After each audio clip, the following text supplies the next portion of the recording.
Imagine waking up one day to discover that everything you thought you knew about the dawn of human civilization was utterly, completely, and spectacularly wrong. Imagine a discovery so profound it shatters archaeological dogma, forcing us to rewrite textbooks and reconsider the very foundations of human ingenuity and societal development. For centuries, the conventional wisdom has painted a clear, linear picture of human progress. It begins with the revolutionary adoption of agriculture, the moment our hunter-gatherer ancestors first sowed seeds, tethering themselves to the land. This agricultural revolution, so the story goes, led directly to permanent settlements, as people no longer needed to chase their food but could cultivate it. These stable communities then blossomed into complex societies, fostering specialization and hierarchy, which in turn paved the way for monumental architecture, the grand temples, the iconic tombs, the awe-inspiring structures that stand as testaments to advanced civilizations. This narrative, etched into our collective understanding, posits that sophisticated societal organization, the kind capable of undertaking massive construction projects, simply couldn't exist without the surplus resources and settled lifestyle provided by farming. It's a neat, logical progression, isn't it? A story that makes perfect sense, explaining how we transition from wandering bands to builders of cities and empires. But what if this entire narrative, this bedrock of our historical understanding, is not just incomplete, but fundamentally inverted? What if monumental architecture, the ultimate symbol of a complex and settled society, actually predates widespread agriculture? This isn't just a minor correction, it's a paradigm shift of epic proportions. This is where Göbekli Tepe enters the scene, a discovery so utterly perplexing, so profoundly anomalous, that it has thrown the entire timeline of human history into disarray. It's not just an archaeological site. It's a direct challenge to our most cherished assumptions about early human capabilities, social structures, and spiritual lives. Göbekli Tepe is forcing us to confront the tantalizing possibility of a lost civilization, or at the very least, a level of proto-civilization that existed thousands of years earlier than anyone ever dared to imagine. It begs the fundamental questions: who built it? Why did they build it? And perhaps most importantly, what does its existence tell us about the true nature of our ancient ancestors? Located in southeastern Turkey, high atop a treeless mound, Göbekli Tepe dates back to roughly 9600 BCE, an astonishing age that places its construction squarely in the pre-pottery Neolithic A period.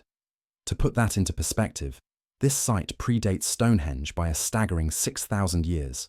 It was built before writing, before pottery, before metallurgy, and, crucially, before the widespread development of agriculture. Think about that for a moment. This isn't just an old ruin. It's a testament to human enterprise from an era we previously considered almost entirely primitive. The profound implications of this discovery are vast and still reverberating through the academic world. It demands that we not only reconsider the sequence of human development, but also the very definition of civilization. It suggests that the drive for communal gathering, for spiritual expression, for monumental creation, might have been the catalyst for settling down, rather than the other way around. What kind of society could conceive of, let alone execute, such an ambitious project at a time when humans were supposedly struggling just to survive? This isn't just about an old stone circle. It's about rewriting the story of humanity itself, pushing back the boundaries of innovation and complexity, and revealing a depth of ancient human experience we are only just beginning to comprehend. Stay with me, because what we're about to explore will fundamentally change your perception of our shared past.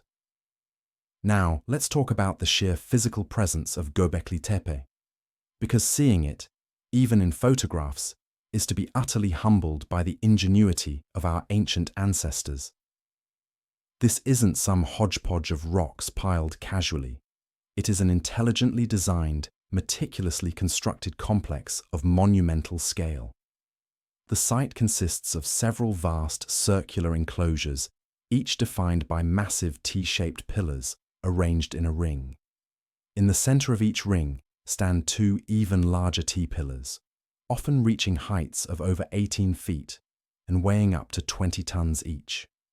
Imagine that, roughly 12,000 years ago, without metal tools, without beasts of burden, without even the wheel, people quarried these colossal stones from bedrock located miles away, transported them across rugged terrain, and then somehow, with incredible precision, erected them. The level of organization, planning, and sheer physical labor required for such a feat is almost inconceivable for a supposedly primitive culture. The T-shaped pillars aren't just plain stones. Many are intricately carved with vivid depictions of various animals. We see scorpions, snakes, boars, foxes, birds, particularly vultures, and even composite creatures that defy easy categorization. These aren't crude stick figures. They are sophisticated, confident carvings that demonstrate a clear artistic vision and a profound understanding of animal anatomy.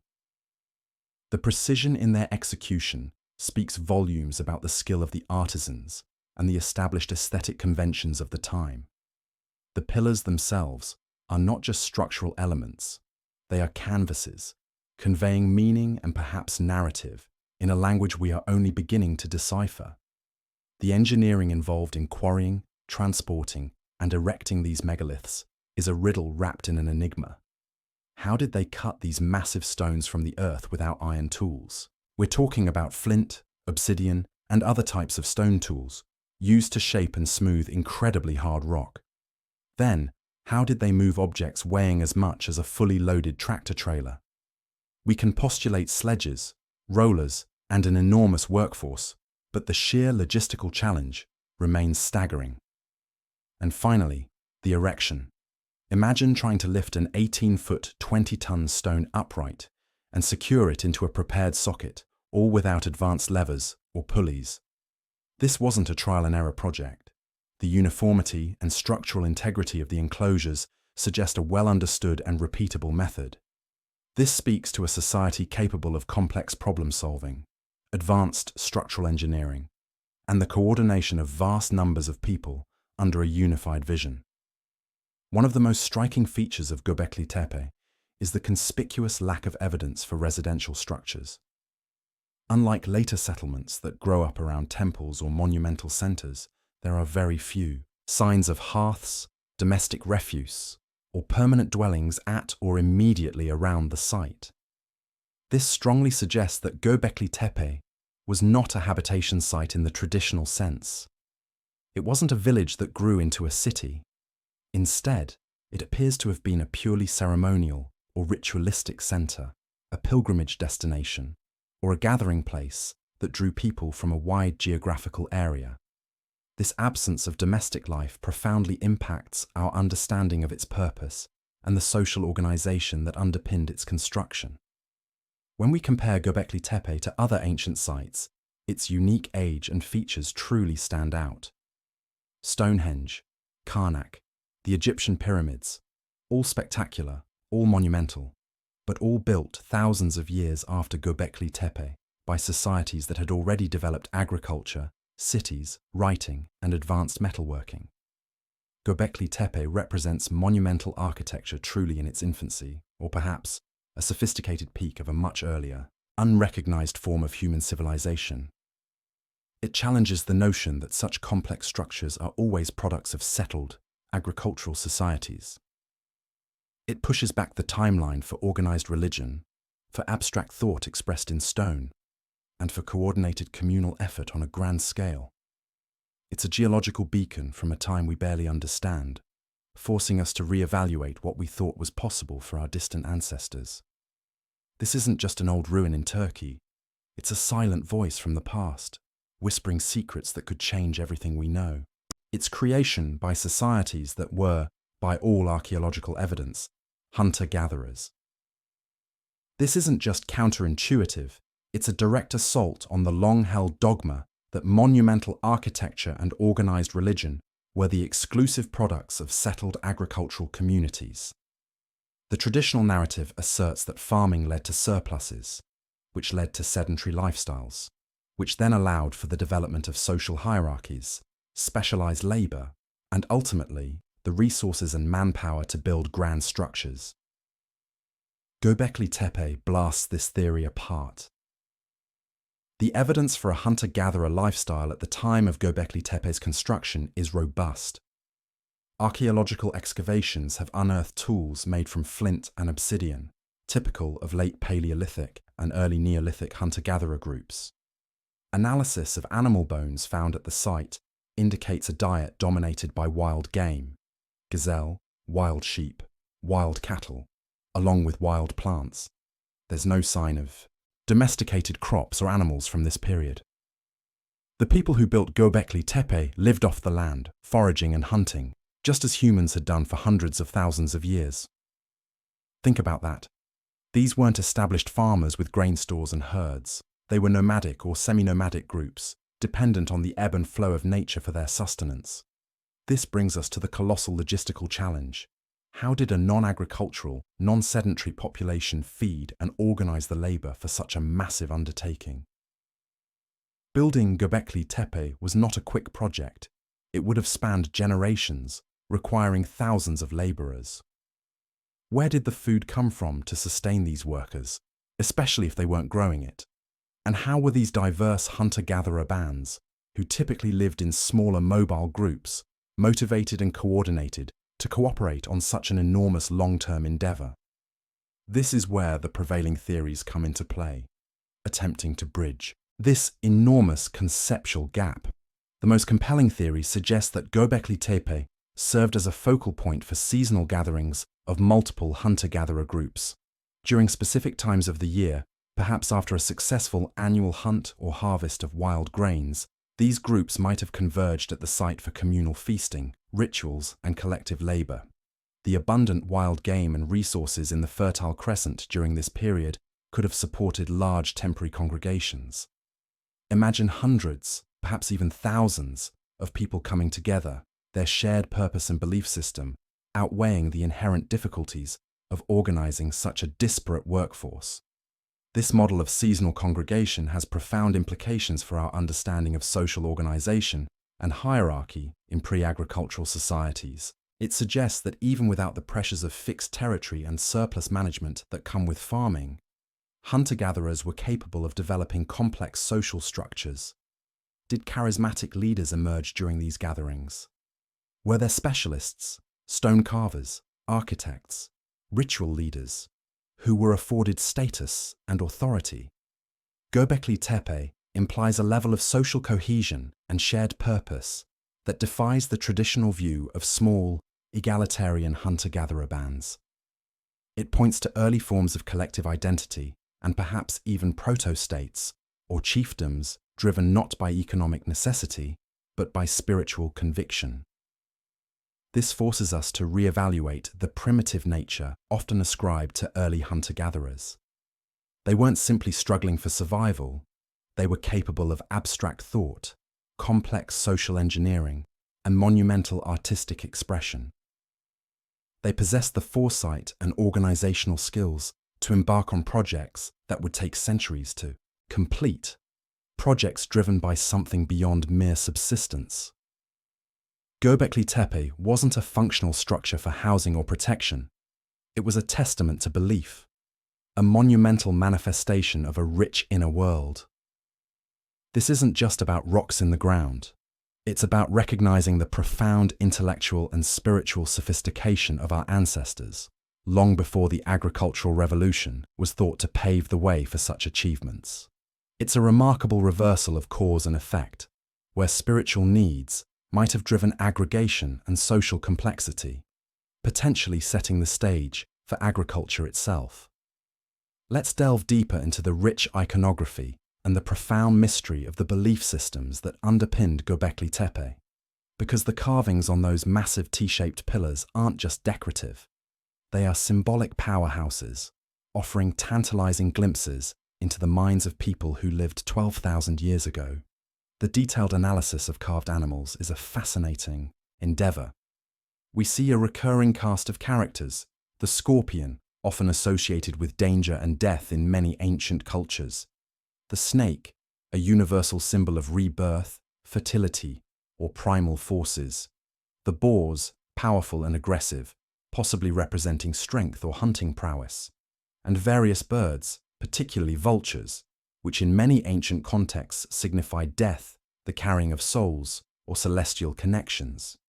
But it's not just the individual animals, it's their arrangement, their posture, and the stories they might be telling that truly captivate. What's the interpretation of these carvings? Some archaeologists and scholars view them as spiritual symbols representing deities, totems, or powerful entities within their cosmology. The sheer repetition of certain animals suggests a profound importance. Could they be mythical creatures embodying ancient narratives, stories that were shared and understood across different hunter-gatherer groups? The possibility of astronomical alignments is also intriguing. The placement of pillars, the orientation of enclosures, and even certain animal depictions might correspond to constellations or celestial events known to these early people, suggesting a sophisticated understanding of the night sky and its perceived influence on earthly life. Perhaps Göbekli Tepe served as an early observatory, a place where the movements of the heavens were tracked and revered. The T-pillars themselves are perhaps the most enigmatic feature. Many scholars interpret them as highly stylized anthropomorphic figures, representing human-like beings or powerful entities. The broad top of the T might represent a head, while the shaft could be a body. Some pillars even feature carved arms on their sides, depicted akimbo with hands reaching towards the front, suggesting a humanoid form. Are these early representations of gods, ancestral spirits, or perhaps powerful shamans or spiritual leaders immortalized in stone? This interpretation injects a profound sense of personality and agency into the site, transforming it from a mere collection of stones into a sacred space imbued with the presence of unseen powers. Imagine worshipping or performing rituals in the presence of these colossal, silent sentinels. Given the monumental effort and resources dedicated to its construction, hypotheses about Göbekli Tepe's function abound. Was it a temple, a sacred center for rituals and ceremonies dedicated to their deities or spirits? The lack of permanent habitation strongly supports this idea. Could it have been an observatory, as some suggest, for tracking celestial events and possibly correlating them with seasonal cycles important for hunting and gathering? Perhaps it was a place of initiation, where young members of the society underwent rites of passage, guided by the powerful iconography carved into the stones. The presence of carved skull fragments found nearby suggests a possible connection to cults of the dead or ancestor worship, raising the possibility that it might have also served as some form of burial ground or memorial site, though the evidence for this is still debated. The answer might not be a single one. Göbekli Tepe could have served multiple interconnected functions, evolving over the centuries of its use. What Göbekli Tepe undeniably demonstrates is the emergence of complex belief systems prior to formalized religion as we typically understand it. Before cities, before states, before even settled communities, there was a profound need for spiritual expression, for communal ritual, for a shared understanding of the cosmos and humanity's place within it. These hunter-gatherers weren't just surviving, they were seeking meaning, creating sacred spaces, and performing elaborate ceremonies. This isn't just about the physical structures, it's about the intricate tapestry of thought, belief, and collective identity that must have existed to drive such an astonishing endeavor. Sacred, and how deeply this need is woven into the fabric of our existence, manifesting in monumental ways even at the dawn of what we call civilization. But here's where the story of Göbekli Tepe takes another astonishing, almost unbelievable turn, adding yet another layer of mystery to this already enigmatic site. After centuries of construction, hundreds of years of active use, and untold generations of people investing immense labor and belief into this sacred place, Göbekli Tepe was deliberately buried, not abandoned to decay, not left to be swallowed by sand and time, but meticulously, consciously, and, it appears, intentionally interred around 8,200 BCE. This act of burial is, in itself, a monumental undertaking, almost as impressive as its initial construction. Evidence of this deliberate backfilling is pervasive across the site. Archaeologists have found enormous quantities of rubble, soil, and even fractured tools and ritualistic objects carefully placed within the enclosures, completely filling them. This wasn't a sudden landslide or the gradual accumulation of sediment. It was a conscious, organized effort to cover and conceal the entire complex. Think about the sheer scale of this burial effort. It would have required even more labor to systematically fill these massive circular structures than it did to build them in the first place. You're not just digging out stones, you're moving untold tons of earth and debris to completely obscure these colossal structures. This was not a minor decision. It was a collective, profound act with immense implications. So, why bury a sacred site of such magnitude? The theories are as numerous and complex as the site itself. One compelling idea suggests it was an act of preservation. Perhaps the builders feared future generations wouldn't understand or respect the site, or they wanted to protect it from changing environmental conditions or potential invaders. By burying it, they effectively created a time capsule. Another powerful theory revolves around a ritualistic killing of the site. In many ancient cultures, sacred objects or places, once they had fulfilled their purpose, were ritually killed or interred to release their power or signify a profound transition.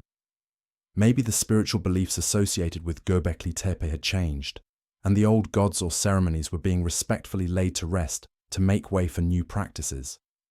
It's also possible that environmental factors played a role. The climate was changing around 8,200 BCE, with a period of cooler, drier conditions known as the 8.2 kilo-year event. Perhaps these changes made it unsustainable for large groups of hunter-gatherers to congregate, or altered the migration patterns of the animals they hunted, thereby diminishing the site's relevance. It's even speculated that some form of fear could have driven the burial, a fear of the immense spiritual power contained within the stones, or a fear of what could happen if the site fell into the wrong hands. The sheer effort involved suggests a powerful motivation, a communal decision made for reasons we are yet to fully grasp. The lasting impact of this deliberate burial on Göbekli Tepe's preservation has been nothing short of miraculous. For thousands of years, the site lay hidden beneath its artificial mound, protected from erosion, looting, and the ravages of time. It was this intentional interment that allowed it to remain remarkably intact until its modern rediscovery, providing us with an unparalleled window into such an ancient, pre-agricultural society. Had it been left exposed like so many other ancient sites, it might have been completely destroyed, weathered away, or simply used as a quarry for later constructions, its secrets lost forever. This intentional burial stands in stark contrast to other ancient sites that were simply abandoned or fell into ruin naturally. Think of cities slowly consumed by desert sands, or temples succumbing to jungle overgrowth. Göbekli Tepe's fate was different. It was an act of profound respect or necessity, a testament to its creator's enduring relationship with this sacred place. It tells us that not only could these early people build monumental structures, but they could also engineer their profound and systematic disappearance from the visible landscape, preserving their legacy in a buried enigma for us to uncover millennia later. The story of Göbekli Tepe isn't just about construction. It's also about a dramatic, inexplicable act of deconstruction and concealment that speaks volumes about the priorities and beliefs of its architects. Göbekli Tepe isn't just an archaeological finding. It's a profound testament, a monumental question mark etched in stone that compels us to fundamentally rethink the very definition of civilization and the timeline of human societal development. For so long, our understanding has been shackled by the farming-first model, agriculture leading inevitably to settled life, leading to cities, and then, finally, to the complexities we associate with civilization. But Göbekli Tepe stands as a towering refutation of this linear progression. It demonstrates unequivocally that complex social organization, shared sophisticated belief systems, and the capacity for monumental architecture existed before agriculture became widespread. This isn't just shuffling dates around, it's completely inverting our understanding of cause and effect in human history. This site strongly suggests that the human impulse for ritual, for communal spiritual expression, might have been the primary driving force behind the concentration of people and the emergence of monumental construction. The need to create a sacred space, a place where disparate groups could gather, perform ceremonies, and define their shared cosmological understanding, may have predated the practical necessity of growing food to sustain a large, settled population. Think about that for a moment. Purpose, meaning, and spiritual connection might have been the initial sparks that led to large-scale human congregation, which in turn might have created the conditions and the necessity for agriculture to sustain them. The sophistication of these hunter-gatherer societies, often underestimated and casually dismissed as primitive, is brilliantly illuminated by Göbekli Tepe. These weren't mere survivalists, they were capable of abstract thought, advanced planning, intricate artistic expression, and the coordination of vast communal labor. They were engineers, artists, and, most importantly, deeply spiritual beings with a complex understanding of their world and their place within it. They operated with a foresight that spanned centuries, creating structures that required intergenerational commitment and a shared cultural vision. This revelation demands that we grant our ancient ancestors far more credit for their intellectual and organizational capacities than previously imagined. Ultimately, Göbekli Tepe is a powerful testament to the enduring human capacity for innovation and spiritual expression. It shows us that even at the very dawn of settled human existence, a desire for meaning, for connection, and for monumental expression was deeply ingrained. It reminds us that the human story is far richer, far more complex, and far older than we once dared to believe. It challenges us to look anew at the archaeological record, to question our assumptions, and to recognize the incredible ingenuity of those who came before us.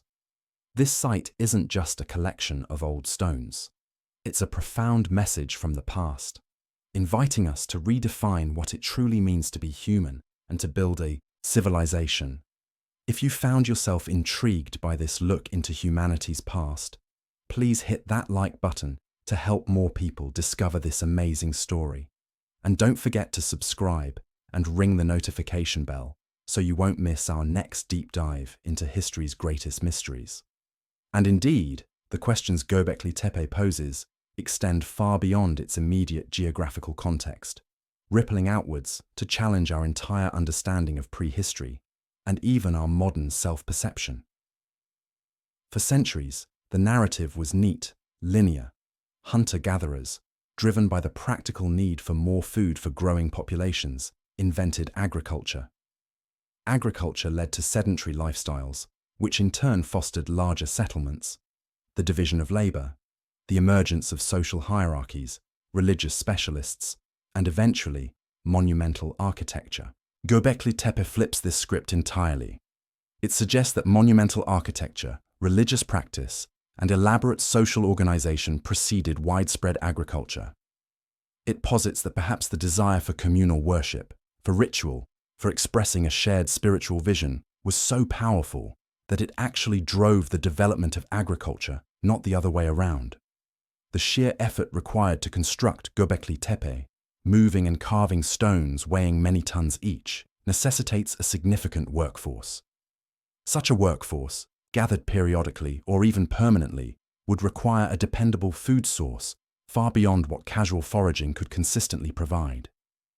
This pressure, this need to feed hundreds, perhaps thousands, of people during these monumental construction phases could have been the very catalyst that pushed early humans to intensively cultivate wild grains, to domesticate animals, and ultimately to embrace farming as a way of life.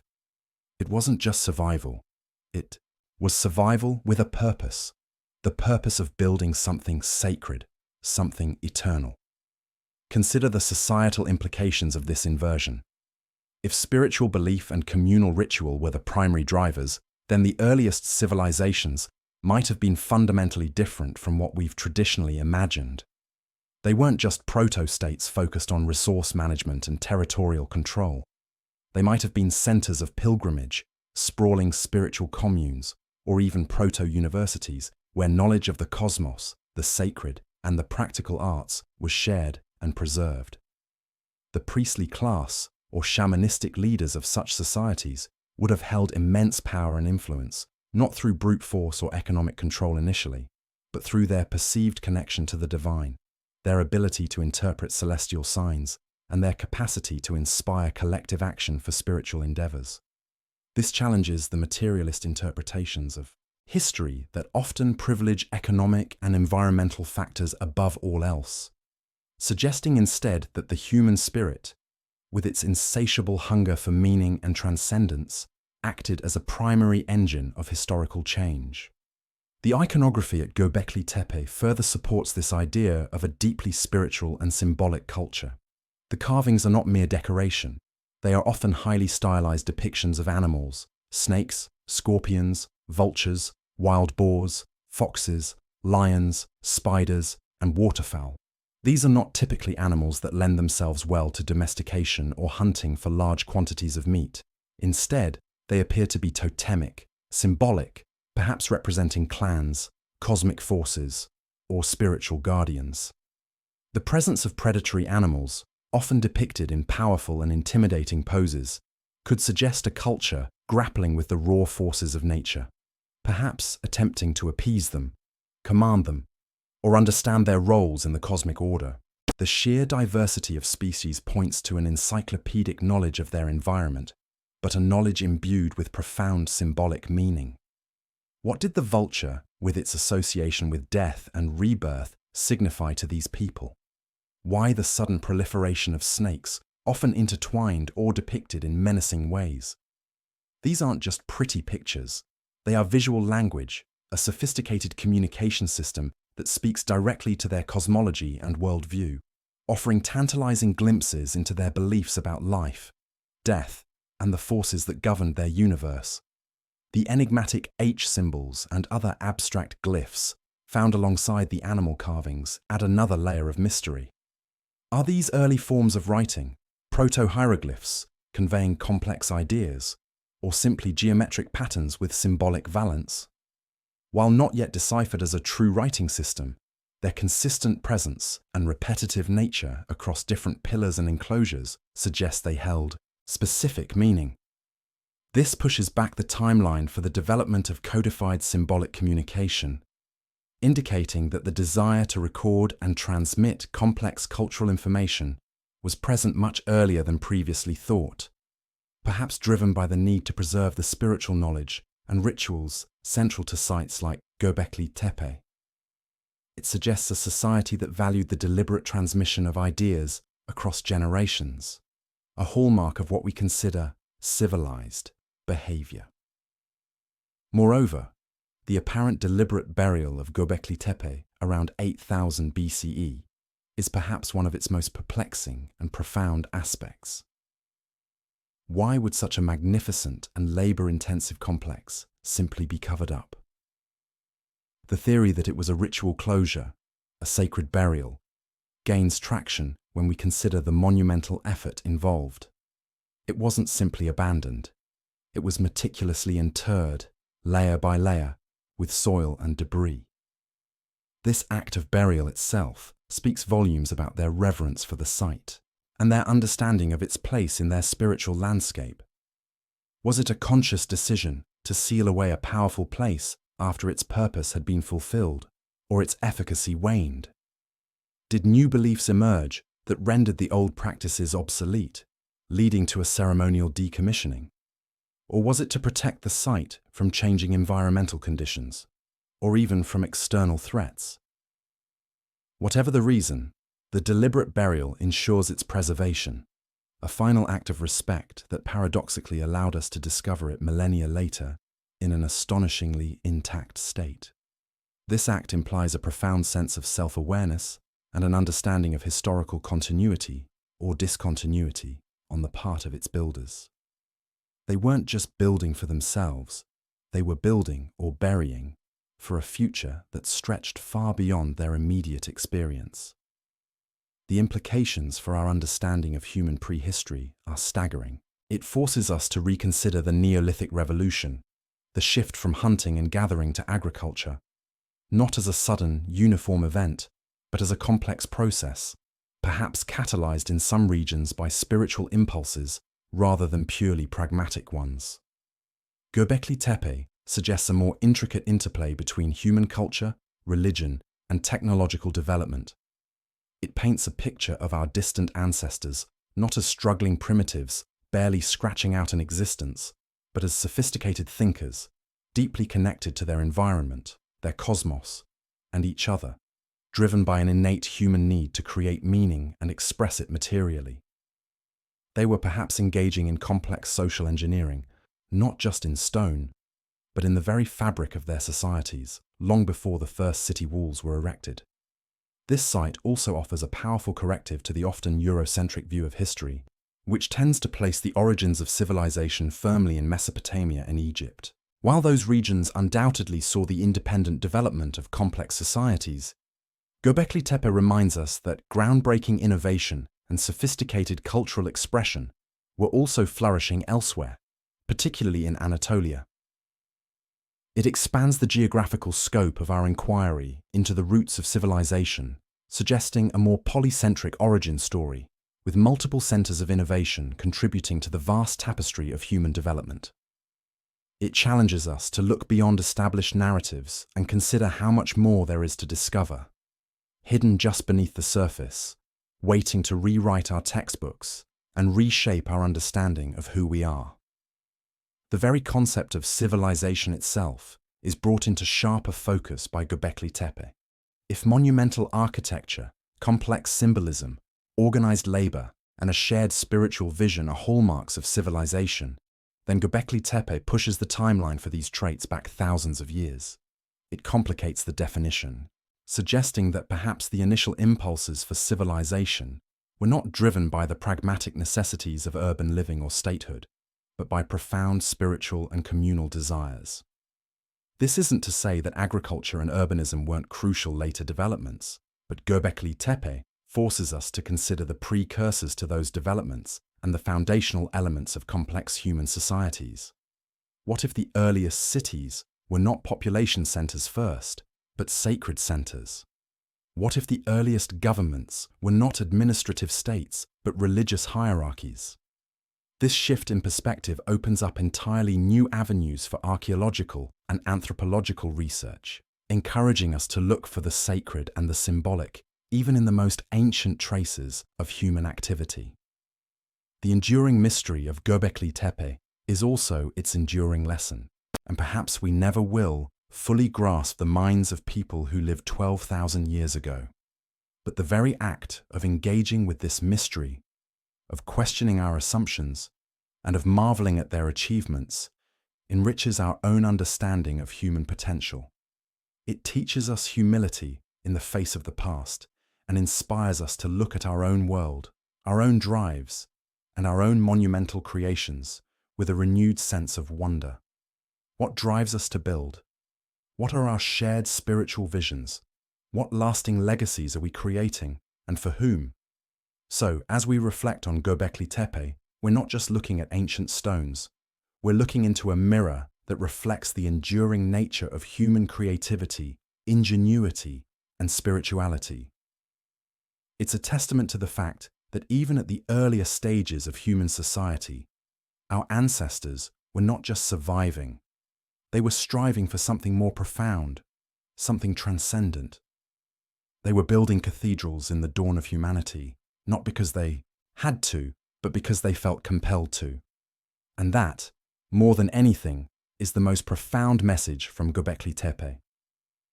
The reverberations of Göbekli Tepe's discovery are still being felt across numerous academic disciplines. For archaeologists, it has reshaped chronologies and typologies, forcing a re-evaluation of every pre-Neolithic site in the Near East and beyond.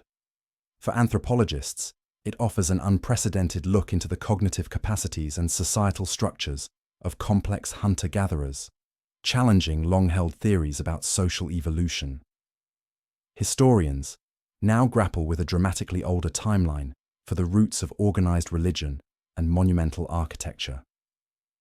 Even cosmologists and mythologists are searching for clues within its iconography, attempting to see if astronomical alignments or shared mythic themes connect this site to other ancient cultures, hinting at a deep, perhaps universal human quest for understanding the heavens and their influence on earthly affairs.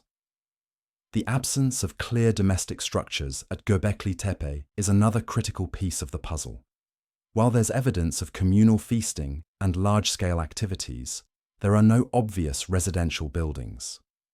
This strengthens the argument that it was primarily a ritual or ceremonial center, a place of gathering rather than permanent habitation. People would have traveled from surrounding areas, perhaps from seasonal camps or smaller hamlets, to participate in its construction, maintenance, and ceremonies. This implies a network of interconnected communities sharing a common belief system and a collective sense of purpose, stretching across a considerable geographical area. Envision thousands of individuals, perhaps over generations, converging on this high point in Anatolia, bringing with them not just their labor, but their stories, their knowledge, and their shared spiritual reverence. This vision paints a much more dynamic and interconnected picture of late Stone Age societies than previously imagined, demonstrating their capacity for long-distance cooperation and cultural diffusion. The specific techniques employed in carving and erecting the massive T-shaped pillars also speak volumes. These weren't crude, unskilled attempts.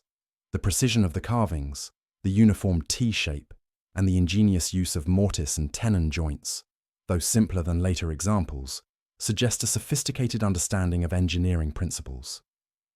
To extract these massive stones from nearby quarries, transport them, carve them with intricate designs using only stone tools, and then erect them to stand freely and support lintels, would have required significant ingenuity, coordinated effort, and specialized knowledge passed down through generations.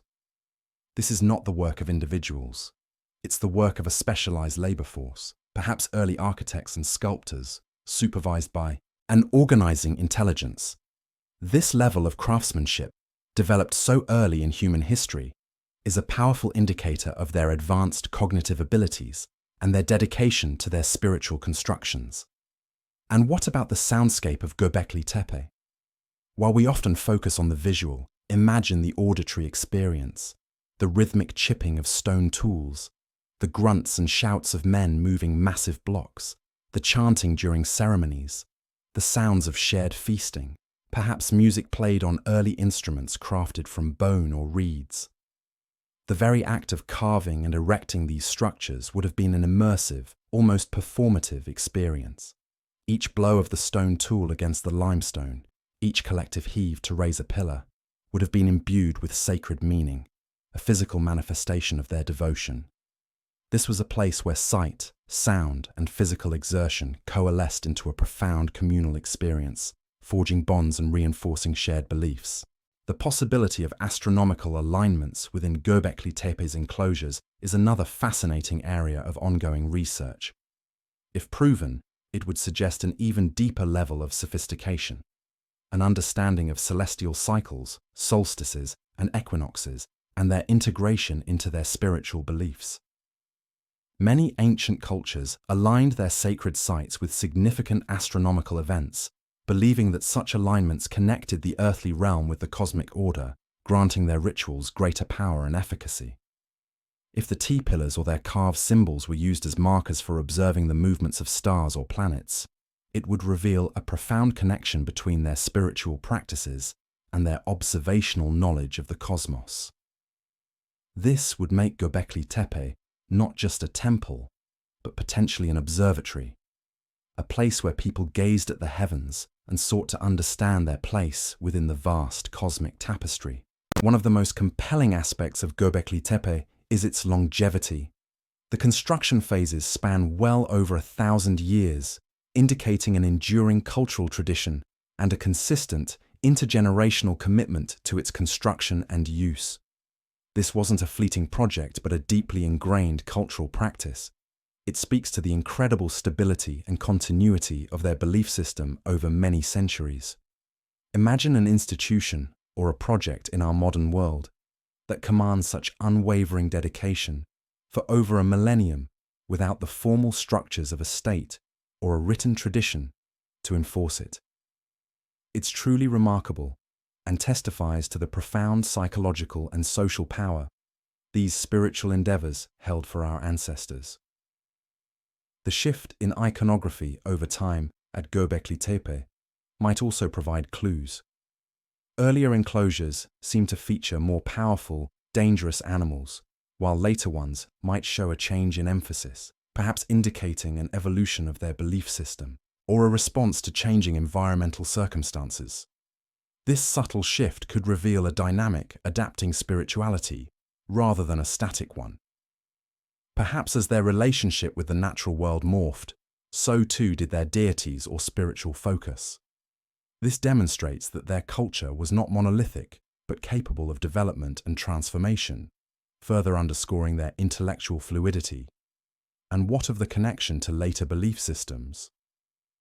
While direct links are difficult to establish, one cannot help but wonder if echoes of Göbekli Tepe's cosmology or symbolism resonated through subsequent Neolithic and even Bronze Age cultures in the region. The widespread veneration of certain animals, the focus on powerful male figures, and the emphasis on fertility cults are found in various forms across later Mesopotamian and Anatolian civilizations. Could Göbekli Tepe be considered a foundational site, a deep wellspring from which later mythological and religious narratives drew inspiration, even if implicitly or unconsciously? It's a tantalizing thought, suggesting an ancient lineage for some of humanity's most enduring spiritual themes. Finally, Göbekli Tepe stands as a powerful reminder of the limitations of our own perspectives. We often project our modern rationalizations onto the past, assuming economic or environmental determinism. But Göbekli Tepe forces us to consider the immense, often underestimated, power of spiritual and communal drives. It reminds us that humans are not just creatures of necessity. We are also creatures of imagination, belief, and the profound desire to connect with something larger than ourselves, of our complex history. It challenges us not only to rewrite our history books, but to redefine our understanding of what it means to be human, a creature driven not just by the stomach, but by the soul. The legacy of Göbekli Tepe is not merely its ancient stones, but the enduring questions it asks of us, prompting us to look deeper, to think broader, and to marvel at the incredible ingenuity and spiritual depth of those who came before us. It's a whisper from 12,000 years ago, urging us to listen more closely to the silence of the past, for it still has much to teach us about ourselves. And listening closely to that whisper means grappling with some truly profound implications for our understanding of human ingenuity and cooperation. Before Göbekli Tepe, the prevailing narrative painted a picture of post-agricultural settlements, gradually developing the social structures necessary for large-scale, coordinated projects. Think of the Giza pyramids or Stonehenge, but much later. The idea was that a surplus of food, a sedentary lifestyle, and the resulting population density were prerequisites for monumental architecture and complex communal endeavors. Göbekli Tepe flips this script entirely. Here, we see a massive, sustained effort involving potentially hundreds of individuals over centuries, predating widespread agriculture. This wasn't a village community deciding to build a local shrine. This was a regional endeavor, a major pilgrimage site or ritual center, requiring significant labor organization, resource allocation, and perhaps most importantly, a shared ideology or belief system, powerful enough to motivate vast numbers of people to undertake such immense, physically demanding work. Consider the sheer logistics involved. The T-shaped pillars, some weighing upwards of 10 to 20 tons, had to be quarried, transported, and then meticulously raised into position. This isn't a task for a handful of strong individuals. This requires coordinated teams, perhaps even specialized labor, and certainly a sophisticated understanding of engineering principles, however rudimentary. They weren't using oxen or sophisticated pulley systems that we know of from later periods. This was human muscle, grit, and collective will, guided by an organizing principle that transcends simple subsistence. It suggests a level of social cohesion and hierarchical organization previously thought impossible for hunter-gatherer societies. So, how did they achieve this without the established social stratification often associated with agricultural surpluses? One theory posits that the act of building Göbekli Tepe itself was a catalyst for social complexity, rather than a result of it. The shared goal, the collective effort, the communal feasting that would have undoubtedly accompanied such massive undertakings. These activities could have forged stronger bonds, reinforced leadership roles, and solidified group identity in unprecedented ways. Perhaps the very process of engaging in this monumental construction was a crucial element in the formation of early complex societies, proving that large-scale communal efforts could precede, or at least co-evolve with, the foundations of agriculture. It's a chicken and egg question, but Göbekli Tepe strongly suggests the egg of communal ritual and belief might have hatched far earlier than we ever imagined. This also forces us to re-evaluate the nature of hunter-gatherer societies. We often imagine them as constantly on the move, focused solely on the immediate needs of survival. But Göbekli Tepe reveals a spiritual dimension, a capacity for long-term planning, and a deep connection to symbolic expression that challenges these simplistic notions. These weren't just people hunting for their next meal, they were people deeply engaged with their worldview, their place in the cosmos, and their obligations to something beyond the mundane. The elaborate carvings on the pillars, the sophisticated iconography, these are not random doodles. They represent a complex cosmology, a rich tapestry of myths and symbols that undoubtedly held profound meaning for those who created them. The animal carvings, for instance, are not merely depictions of local fauna. They often appear in dramatic, almost theatrical poses, engaged in what appear to be narrative scenes. Some animals are depicted as aggressive, while others seem to be protectors or totemic figures.